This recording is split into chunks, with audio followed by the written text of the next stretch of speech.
Okay, so I'm going to the grocery store right now and I'm going to make a video about how to run the furthest you've ever run before, or how to not get out of breath while you're running.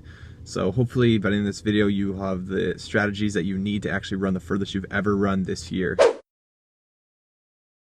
So the reason why you probably have to stop running every time basically comes down to four things. You get bored, you either get out of breath, you get muscle fatigue, or you bonk. So I'm going to cover each one of those things. So the first one, getting out of breath.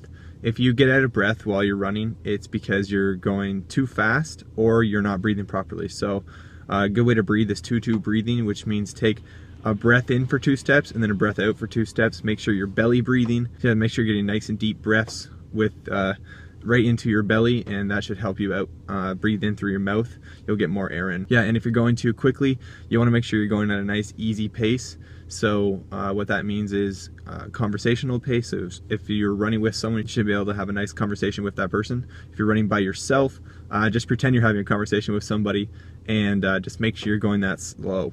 If you can't talk anymore, you're getting too much out of breath, then definitely slow down. If that means you have to walk, that's fine. Walk for a minute, whatever you have to do, and then go back into an easy pace. But yeah, make sure you're on an easy pace the entire time. It's going to allow you to go the furthest that you've ever gone before. If you're getting bored, that's a tough one, because if you're going longer and longer and longer, there's a better chance that you're going to get bored. So to minimize the chance of getting bored, I would say change up your route. Don't always do the same thing, because then you'll have these like mental triggers of when you should quit every time if you're always quitting at the same spot. So change it up, go a different way, go in a big loop, so you never see the same thing twice. Or even mixing up and adding a little bit of hills in there is okay, and maybe not like crazy hills. It's not going to help you go far, but just a little bit of hills every so often kind of mixes things up, and it lets the mind focus on that. You can listen to music or podcasts or audiobooks while you're running. That's a good way to like almost mentally check out of the run.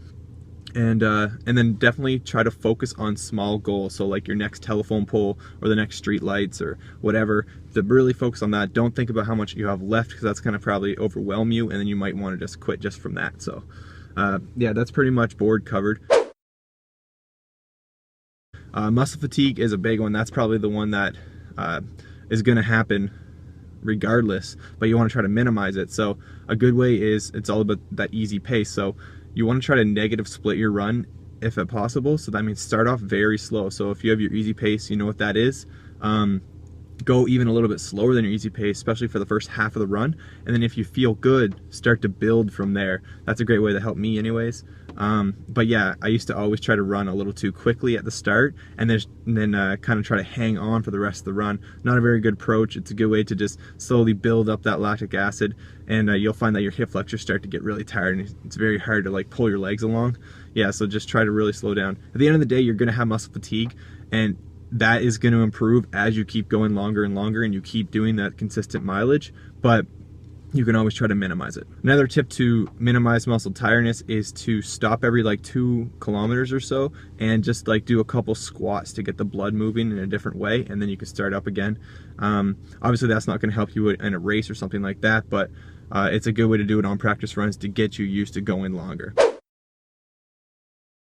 And the last thing that's going to help you run your furthest is to try not to bonk. If you bonk, it's going to end your day right there. So a good way to not bonk is to make sure you're bringing fuel and hydration with you. So what I like to do is just bring like a little tiny squirt bottle with me with like, and I'll put either maple syrup, agave nectar, or just straight sugar, and with water, and then a little bit of lemon juice or lime juice. So it's basically like my homemade little Gatorade, but you can definitely bring something.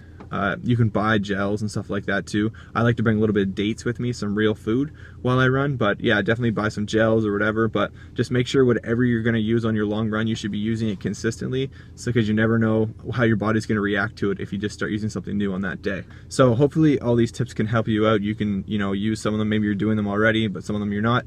Try to implement all of these things in, and hopefully you'll be able to go further than you've ever gone before. Thank you very much for watching, and keep going after those goals.